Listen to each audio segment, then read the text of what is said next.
Hello ನಮಸ್ಕಾರ, welcome to our channel. ಇವತ್ತಿನ ದಿನ ನಾವು ಮಧ್ಯತಳೇಶ್ವರ ದೇವಸ್ಥಾನಕ್ಕೆ ಹೋಗ್ತಾ ಇದ್ದೀವಿ. ಸೊ ಇದನ್ನು ನಿಮ್ಮ ಜೊತೆ ಶೇರ್ ಮಾಡ್ಕೋತಾ ಇರೋದು.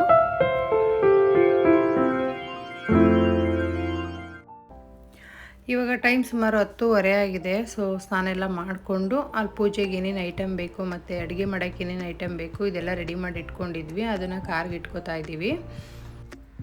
ಮಳವಳ್ಳಿ ಸುತ್ತಮುತ್ತ ಇರೋರಿಗೆ ಈ ದೇವಸ್ಥಾನ ತುಂಬ ಪರಿಚಯ. ವರ್ಷದಲ್ಲಿ ಒಂದು ಸರಿನಾದರೂ ಹೋಗ್ಬಿಟ್ಟು ಪೂಜೆ ಮಾಡಿಸ್ಕೊಂಡು ಬರ್ತಾರೆ.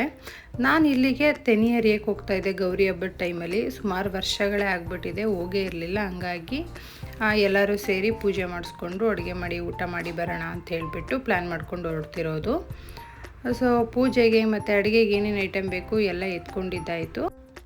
ಮುಂಚೆಲ್ಲ ಒಲೆಯಲ್ಲಿ ಒಳಕಲ್ಲಲ್ಲಿ ರುಬ್ಬಿಟ್ಟು ಇಲ್ಲಿ ಅಡುಗೆ ಮಾಡ್ಕೊತಾ ಇದ್ವಿ. ಬಟ್ ಇವಾಗ ಗ್ಯಾಸಲ್ಲಿ ಮಾಡ್ತಾರೆ ತುಂಬ ಜನ. ಸೊ ಹಂಗಾಗಿ ನಾವು ಗ್ಯಾಸು ಸಿಲಿಂಡ್ರೆಲ್ಲ ಕ್ಯಾರಿ ಮಾಡ್ತಾ ಇದ್ದೀವಿ. ನಾವಿವತ್ತು ಮಳವಳ್ಳಿಯಿಂದ ಬರ್ತಾ ಇರೋದ್ರಿಂದ ಮಳವಳ್ಳಿಯಿಂದ 15 ಮಿನಿಟ್ಸ್ ಟೈಮ್ ತೊಗೊಳುತ್ತೆ ಈ ದೇವಸ್ಥಾನ ರೀಚ್ ಆಗೋ ಅಷ್ಟರಲ್ಲಿ. ದೇವಸ್ಥಾನಕ್ಕೆ ರೀಚ್ ಆದಮೇಲೆ ದೇವಸ್ಥಾನದ ಪಕ್ಕದಲ್ಲೇ ಕಲ್ಯಾಣಿ ಇದೆ. ಸೊ ಮನೇಲಿ ಸ್ನಾನ ಮಾಡ್ಕೊಂಡು ಬಂದರೂ ಕೂಡ ಈ ಕಲ್ಯಾಣಿಲಿ ಕಾಲು ಕೈ ತೊಳ್ಕೊಂಡು ತಲೆ ಮೇಲೆ ಸ್ವಲ್ಪ ನೀರು ಹಾಕ್ಕೊಂಡು ದೇವ್ರ ದರ್ಶನಕ್ಕೆ ಹೋಗಬೇಕು. ಇದು ದೇವಸ್ಥಾನದ ಮೇನ್ ಎಂಟ್ರೆನ್ಸು. ಇಲ್ಲೂ ಪೂಜೆ ಮಾಡಿಕೊಂಡು ಒಳಗಡೆ ನಡ್ಕೊಂಡು ಹೋಗಬೇಕು. ಮತ್ತು ಇಲ್ಲಿ ಉಳ್ಸೇವೆ ಮಾಡೋರು ಇಲ್ಲಿಂದನೇ ಸ್ಟಾರ್ಟ್ ಮಾಡ್ತಾರೆ ಉಳ್ಸೇವೆ ಮಾಡೋಕ್ಕೆ.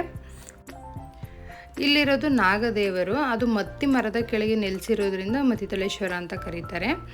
ಮೇಯ್ನಾಗಿ ಇಲ್ಲಿ ಮಕ್ಕಳಿಗೆ ನಾಗರಾದರೆ, ದೊಡ್ಡವರಿಗೆ ಚರ್ಮ ರೋಗಗಳಿದ್ದರೆ, ಅದರಲ್ಲೂ ಮೇಯ್ನಾಗಿ ಸೋರಿಯಾಸಿಸ್ ಬಂದರೆ ಇಲ್ಲಿಗೆ ಬಂದೇ ಬರ್ತಾರೆ. ಇಲ್ಲಿಗೆ ಬಂದರೆ ಗುಣ ಆಗುತ್ತೆ ಅಂತ ಹೇಳ್ಬಿಟ್ಟು ಇಲ್ಲಿ ಉತ್ತದ ಮಣ್ಣು ಮತ್ತು ಚಕ್ಕೆ ಪುಡಿ ಅಂತ ಸಿಗುತ್ತೆ. ಅದನ್ನು ಹಚ್ಕೊಂಡ್ರೆ ಅದೇನಿದೆ ಸೋರಿಯಾಸಿಸು ಅದು ಕ್ಯೂರ್ ಆಗುತ್ತೆ ಅಂತ ಹೇಳ್ತಾರೆ.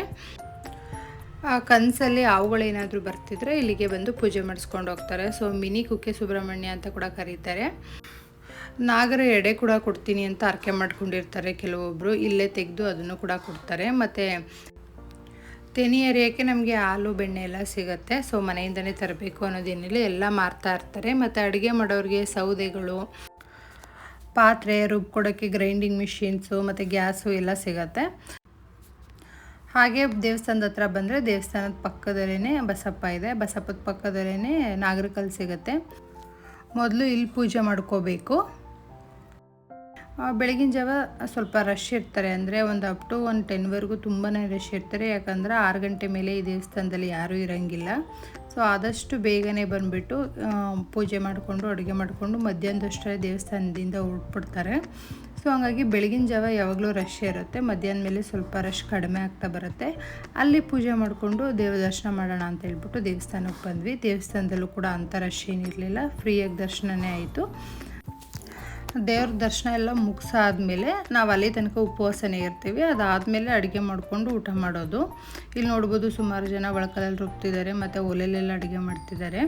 ಮುಂಚೆಲ್ಲ ನಾವು ಹಾಗೆ ಮಾಡ್ತಾಯಿದ್ವಿ. ಈ ನಡುವೆ ಸ್ವಲ್ಪ ಎಲ್ಲರೂ ಗ್ಯಾಸ್ ಎಲ್ಲ ಯೂಸ್ ಮಾಡ್ತಿದ್ದಾರೆ. ಹಂಗಾಗಿ ಈ ಸಲ ಗ್ಯಾಸಲ್ಲೇ ಮಾಡ್ತಾಯಿರೋದು. ಅದು ಫಸ್ಟ್ ಟೈಮ್ ಗ್ಯಾಸಲ್ಲಿ ಅಡುಗೆ ಮಾಡ್ತಾಯಿರೋದು. ಇಲ್ಲಿ ತಂದಿರೋ ಐಟಮ್ಸ್ನೆಲ್ಲ ಕೆಳಗಿಳಿಸ್ಕೊಂಡು ಈ ದೇವರಿಗೆ ಆದಷ್ಟು ಮಡಿಯಿಂದ ಅಡುಗೆ ಮಾಡಬೇಕು. ಹಂಗಾಗಿ ಪಾತ್ರೆಗಳಿಗೆಲ್ಲ ಹುಳಿ ಹಾಕಿ ತೊಳ್ಕೊಂಡು ನೀರು ತುಂಬಿಸಿ ಇಟ್ಕೊಂಡ್ವಿ. ನೆಕ್ಸ್ಟು ಒಲೆ ಪೂಜೆ ಎಲ್ಲ ಮಾಡಿಕೊಂಡು ಅಡುಗೆ ಸ್ಟಾರ್ಟ್ ಮಾಡ್ಕೊಂಡ್ವಿ. ದೇವಸ್ಥಾನದಲ್ಲಿ ಬೇಗನೆ ಅಡುಗೆ ಆಗಿಬಿಡುತ್ತೆ. ಅದರಲ್ಲೂ ಒಲೆಲಂತೂ ಇನ್ನೂ ಬೇಗನೆ ಆಗಿಬಿಡುತ್ತೆ. ನಾವು ಆಲ್ಮೋಸ್ಟ್ 1.5 ಗಂಟೆ ಟೈಮಲ್ಲಿ ಎಲ್ಲ ಅಡುಗೆ ಮುಗಿಸ್ಕೊಂಡ್ವಿ. ಈ ದೇವಸ್ಥಾನದಲ್ಲಿ ಜಾಸ್ತಿ ಮಾಡೋದೇ ಅನ್ನ ಸಾರು ವಡೆ ಪಾಯಸ. ಅದು ಬಿಟ್ಟು ನೀವು ಎಕ್ಸ್ಟ್ರಾ ಏನು ಬೇಕಾದರೂ ಮಾಡ್ಕೋಬೋದು. ಕೆಲವೊಬ್ಬರು ಬೆಲ್ಲದನ್ನ ಮತ್ತು ಬಾತ್ ಕೂಡ ಮಾಡ್ತಾರೆ, ಆಮೇಲೆ ರಸಾಯನ ಕೂಡ ಮಾಡ್ತಾರೆ.